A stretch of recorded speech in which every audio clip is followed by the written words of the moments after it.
বর্ষায় অ্যাগ্লোনিমা গাছের কি কোনো রকম কোনো গ্রোথ দেখতে পাচ্ছ না? হঠাৎ করেই গাছের পাতাগুলো কি কালো হয়ে শুকিয়ে যাচ্ছে, অথবা সম্পূর্ণ গাছ রুট রটের কারণে মারা যাচ্ছে? তো এই বর্ষায় যদি অ্যাগ্লোনিমা গাছকে সুস্থ রাখতে চাও, তাহলে কোন কোন কেয়ার টিপস ফলো করতে হবে? তাছাড়া কোন ধরনের পটিং মিডিয়াতে অ্যাগ্লোনিমা গাছ প্রতিস্থাপন করলে অ্যাগ্লোনিমা গাছের খুব ভালো বৃদ্ধি হবে, বছরের পর বছর অ্যাগ্লোনিমা সুস্থ থাকবে? বর্ষাকালে কোন খাবার প্রয়োগ করলে অ্যাগ্লোনিমার পাতা সবুজ থাকবে এবং অ্যাগ্লোনিমার বৃদ্ধি হবে রকেটের গতিতে? সমস্ত কিছু জানতে হলে আজকের ভিডিওটা সম্পূর্ণ মনোযোগ দিয়ে দেখতে হবে, একটু স্কিপ করলে হবে না। স্কিপ করলে অনেক কিছুই কিন্তু মিস করে ফেলবে। নমস্কার, আমি লাবণী, আমার বাগানে তোমাদের সবাইকে জানাই স্বাগত। নার্সারি থেকে অ্যাগ্লোনিমা কিনে আনবে ভাবছো, অথবা কিনে এনেছো, কিন্তু কিভাবে অ্যাগ্লোনিমা গাছের পটিং মিডিয়া তৈরি করবে, কিভাবে প্রতিস্থাপন করবে, সেটা কিছুতেই বুঝতে পারছো না। তো আজকের ভিডিওটা মনোযোগ দিয়ে সম্পূর্ণ দেখতে থাকো, তাহলে তোমরা কিন্তু অ্যাগ্লোনিমার পটিং মিডিয়া সম্বন্ধে অনেক কিছুই জানতে পারবে। তো আজকের ভিডিওতে প্রথম যে টপিক সেটা হলো অ্যাগ্লোনিমার প্রতিস্থাপন। অ্যাগ্লোনিমার প্রতিস্থাপন করার জন্য একটা ভালো চারা তোমাদেরকে নার্সারি থেকে নিয়ে আসতে হবে। সুস্থ এবং সতেজ চারা নার্সারি থেকে সংগ্রহ করবে, যে গাছের পাতা কোনো রকমভাবে ফাঙ্গাস আক্রান্ত হয়নি, অথবা গাছের গোড়াটাও খুব ভালোভাবে দেখে নেবে। নার্সারি থেকে চারা কিনে আনার পর অন্তত 3 থেকে 4 দিন অথবা 1 সপ্তাহের জন্য একটা ছায়া জায়গায় গাছটাকে রেখে দিতে হবে, কিন্তু অন্ধকার জায়গায় রাখা যাবে না। তো ঠিক 1 সপ্তাহ পর বা 3-4 দিন পর আমরা গাছটাকে প্রতিস্থাপন করব। প্রতিস্থাপন করার জন্য প্রথমেই গ্রো ব্যাগ থেকে গাছটাকে বাইরে আনতে হবে। এরপর পরিষ্কার জলের মধ্যে গাছের যে মিডিয়াটা আমাদের ধুয়ে নিতে হবে। বেশিরভাগ অ্যাগ্লোনিমা প্রতিস্থাপন করার পর মারা যায়, তার কারণ অ্যাগ্লোনিমার পটিং মিডিয়াটা হলো মাটির যেহেতু জল ধারণ ক্ষমতা বেশি, যে কারণে বর্ষাকালে জল প্রয়োগ করার পর কিছুতেই জল শুকনো হয় না। আর আমাদের মধ্যে অনেক বাগানিরাই আছি যারা প্রতিদিন গাছে জল দিতে পছন্দ করি, তবে কিছু কিছু গাছ এমনও হয় যে গাছে জল খুব কম প্রয়োজন হয়। তো প্রথমে মিডিয়াটা ভালোভাবে ধুয়ে নিতে হবে, বেশ কিছুক্ষণ ভিজিয়ে রাখলে মিডিয়া কিন্তু ধুয়ে যাবে। এরপর আমাদেরকে দিতে হবে ফাঙ্গিসাইড। বন্ধুরা, ফাঙ্গিসাইড সামান্য পরিমাণ জলে মিশিয়ে সেই জলের মধ্যে অ্যাগ্লোনিমার চারা অন্তত শুধুমাত্র শিকড়টুকু ডুবিয়ে রেখে দিতে হবে অন্তত 15 মিনিটের জন্য, কারণ শিকড়ের মধ্যে অনেক সময় কিন্তু বিভিন্ন ধরনের ফাঙ্গাস থাকে। তাই সম্পূর্ণরূপে ফাঙ্গাস মুক্ত করার জন্য 15 মিনিটের জন্য ফাঙ্গিসাইড মিশ্রিত জলের মধ্যে আমরা এই অ্যাগ্লোনিমার চারাগুলোকে ডুবিয়ে রাখবো। এবার এই 15 মিনিটের মধ্যে আমরা একটা মিডিয়া তৈরি করব। বন্ধুরা, অ্যাগ্লোনিমা বা বাগানের যে কোনো ইনডোর প্ল্যান্টের জন্য যে মিডিয়া আমরা এখানে তৈরি করব, এই মিডিয়ার মধ্যে কোনো রকমভাবেই কিন্তু মাটি আমরা দেব না, কারণ মাটি ছাড়াই আমরা আজকের গাছ প্রতিস্থাপন করব। আর মাটি ছাড়া গাছ প্রতিস্থাপন করে কত সুন্দর গাছ হয়তো সেটা তোমরা প্রতিস্থাপন করার পরে নিজেরাই বুঝতে পারবে। তো প্রথমেই প্রতিস্থাপন করার জন্য আমাদের প্রয়োজন সিন্ডার। বন্ধুরা, এই সিন্ডার তোমরা কামারসালা সিন্ডার নিতে পারো, অথবা নার্সারিতে বিভিন্ন নার্সারিতে সিন্ডার পাওয়া যায়। তো যে সিন্ডারই আনো না কেন, সিন্ডারটাকে খুব ভালোভাবে প্রথমে ধুয়ে নিতে হবে। যতক্ষণ পর্যন্ত কালো জল বেরোবে ততক্ষণ পর্যন্ত কিন্তু আমাদেরকে ধুয়ে নিতে হবে, এবং 1 রাতের জন্য সিন্ডারগুলোকে ভিজিয়ে রাখতে হবে। এবার মিডিয়া তৈরি করার জন্য আমরা একটা পাত্র নেব, ছোট পাত্র বড় পাত্র যে কোনো পাত্র নেবে। সেই পাত্র মেপেই তোমরা কিন্তু প্রত্যেকটা উপাদান মেজারিং করবে। দেখো, প্রথমেই আমরা কিন্তু এখানে 40% নিয়ে নেব সিন্ডার। যে কোনো সিন্ডার হবে, তবে সিন্ডার যেন খুব বড় বড় না হয়, ছোট ছোট টাইপের সিন্ডার তোমরা নেওয়ার চেষ্টা করবে।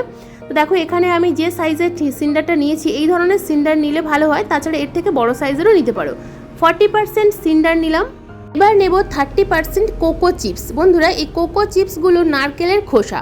বাড়িতে যখন নারকেল নিয়ে আসা হয়, সেই নারকেলের খোসাগুলো ছাড়ানোর পর ফেলে না দিয়ে তোমরা যদি টুকরো টুকরো করে গাছ প্রতিস্থাপন করার জন্য ব্যবহার করতে পারো, তাহলে কিন্তু দুর্দান্ত রেজাল্ট পাবে। তো এটা আমরা নেব 30%। কোকো চিপস কিন্তু অনলাইনেও অ্যাভেলেবেল আছে। এখানে আমি যে উপাদানগুলো দেখাচ্ছি প্রত্যেকটাই প্রায় অনলাইনে অ্যাভেলেবেল আছে। আমি পারলে ডেসক্রিপশন বক্সে লিঙ্ক দিয়ে রাখবো, তোমরা চাইলে কিন্তু বাই করতে পারো। এরপর আমরা নেব লিভ কম্পোস্ট। এটা আমি কিন্তু অনলাইন থেকেই আনিয়েছি। তো এটা হলো পাতা পচা সার। যদি তোমাদের কাছাকাছি কোথাও পাতা পচা সার পাওয়া যায় অফলাইনে, তোমরা কিন্তু অফলাইন থেকেও সংগ্রহ করতে পারো। যেহেতু আমার কাছাকাছি ছিল না, তাই আমি এটা অনলাইন থেকে নিয়েছি। তো এই পাতা পচা সার আমি নিয়ে নেব এখানে 10%, অর্থাৎ 1 ভাগ পরিমাণ। যে পাত্র মেপে আমি প্রত্যেকটা উপাদান নিচ্ছি, তো সেই পাত্র মেপেই আমি 1 ভাগ পরিমাণ নিয়ে নিলাম পাতা পচা সার। এবার আমরা এখানে নেব 5% পারলাইট। বন্ধুরা, পারলাইট এমন একটা উপাদান যেটা আমাদের ইনডোরের গাছের জন্য খুব ভালো কাজ করে। তবে পারলাইটটা দেখে নেবে। পারলাইট অনেক সময় দেখা যায় যে চাপলে শোলার মতো হয়ে যায়, কিন্তু এটা একেবারেই গুঁড়ো গুঁড়ো হয়ে যাচ্ছে। তো পারলাইট আমরা নিয়ে নেব 5%। মিডিয়াতে পারলাইট মেশালে গাছের কিন্তু বৃদ্ধি ভালো হয়। মাটি আলগা থাকার কারণে গাছের শিকড় খুব ভালোভাবে আলো বাতাস গ্রহণ করতে পারে। তাই আমি এখানে নিয়ে নিলাম 5% পারলাইট। এরপর নেব 5% নিমখোল। নিমখোল তো সবার কাছেই থাকে, আমরা যারা বাগান করি আমাদের সবার কাছেই নিমখোল থাকে। তো নিমখোল আমি এখানে নিয়ে নিলাম 5%। গাছের শিকড়ে কোনো রকম কোনো ফাঙ্গাস অ্যাটাক হতে দেবে না, তাছাড়া টবের মিডিয়াতে কোনো পিঁপড়ে বা পোকামাকড়ের আক্রমণ হবে না। এরপর আমরা এখানে নেব ভার্মিকুলাইট। এই ভার্মিকুলাইটও কিন্তু আমি অনলাইন থেকে আনিয়েছি। ভার্মিকুলাইটের পরিবর্তে তোমরা কিন্তু কোকোপিট ব্যবহার করতে পারো। তো আমি এখানে 5% ভার্মিকুলাইট ব্যবহার করব। ভার্মিকুলাইটও কিন্তু টবের মাটি আলগা রাখে এবং গাছের শিকড়ে আলো বাতাস গ্রহণ করতে সাহায্য করে। মাটি খুব তাড়াতাড়ি শুকিয়ে যায় এবং টবের মাটি বেশিক্ষণ স্যাঁতস্যাঁতে থাকে না, তাই টবের মিডিয়াতে ফাঙ্গাস অ্যাটাকও হয় না। 5% ভার্মিকুলাইট নিলাম। এরপর আমরা আরও একটা উপাদান নেব, সেটা হলো লাল মোটাদানার বালি। লাল মোটাদানার বালিও কিন্তু আমি এখানে 5% নিলাম। তো টোটাল সমস্ত কিছু অ্যাড করে আমরা কিন্তু 100% একটা মিডিয়া তৈরি করে নিলাম। তো এই মিডিয়াতে আমরা আমাদের বাগানের যে কোনো ইনডোর প্ল্যান্ট কিন্তু প্রতিস্থাপন করতে পারি। তো যদি তোমরা মাটি ব্যবহার করতে চাও তাহলে কিন্তু খুব সামান্য মাটি ব্যবহার করবে। আমি বলবো মাটি ছাড়া তোমরা ইনডোর গাছ প্রতিস্থাপন করে একবার দেখতে পারো। মাটি ছাড়া যে কোনো বাগানের ইনডোর গাছ কিন্তু সব সময় ভালো থাকে, সুস্থ থাকে। আমরা মাটি ছাড়া প্রতিস্থাপন করলে জল যদি বেশিও ভুল করে প্রয়োগ করে ফেলি তাহলেও কিন্তু গাছের কোনো ক্ষতি হয় না। নতুন বাগানিরা বিশেষ করে জল বেশি প্রয়োগ করে ফেলে, যে কারণে গাছের কিন্তু ক্ষতি হয়, শিকড়ে ফাঙ্গাস লেগে যায়, যে কারণে গাছের পাতা কালো হয়ে যায় এবং পাতা শুকিয়ে শুকিয়ে ধীরে ধীরে সম্পূর্ণ গাছটাই মারা যায়। এবার গাছ প্রতিস্থাপন করার জন্য আমাদের টবের প্রয়োজন। তো এখানে আমি একটা প্লাস্টিকের 6 ইঞ্চি সাইজের টব নির্বাচন করেছি। তোমরা চাইলে মাটির টবও নিতে পারো, যেহেতু ইনডোরে থাকে তাই প্লাস্টিকের টব নেওয়া যায়। তো প্লাস্টিকের টবের নিচে যেন অনেকগুলো হোল থাকে। এরপর টবের যে ড্রেনেজ সিস্টেম সেটা প্রথমে তৈরি করতে হবে। তার জন্য দেখো আমি কিছুটা পরিমাণ কোকো চিপস দিয়ে দিলাম। কোকো চিপসের পরিবর্তে বড় সাইজের সিন্ডার দিতে পারো, অথবা বালি চালার পর যে নুড়ি পাথর পাওয়া যায় সেগুলোও এখানে দিতে পারো। তো এরপর আমরা অর্ধেকটা পরিমাণ মিডিয়া প্রথমে ভরে নেব। অর্ধেকটা পরিমাণ মিডিয়া ভরে নেওয়ার পর একটু চেপে চেপে দেবো। এরপর যে গাছগুলো আমরা জলের মধ্যে ডুবিয়ে রেখেছিলাম সেখান থেকে একটা গাছ তুলে নিয়ে আমি দেখো প্রতিস্থাপন করছি। ঠিক মিডিল বরাবর প্রতিস্থাপন করতে হবে এবং ওপর থেকে মিডিয়া ভালোভাবে ভরে দিতে হবে। খুব ভালোভাবে গাছটাকে প্রতিস্থাপন করতে হবে যেন কোনো রকমভাবে গাছটা নড়ে না যায়। তো এখানে আমার প্রত্যেকটা গাছ কিন্তু প্রতিস্থাপন করা হয়ে গেছে। তো একই মিডিয়াতে আমি প্রতিস্থাপন করেছি। গাছ প্রতিস্থাপন করার পর দিতে হবে ভরপুর মাত্রায় জল। তো এখানে যে ফাঙ্গিসাইড মিশ্রিত জলটা ছিল সেটাই আমি ব্যবহার করছি, ফেলে না দিয়ে। তো এটাই আমি টবের মিডিয়াতে প্রয়োগ করব।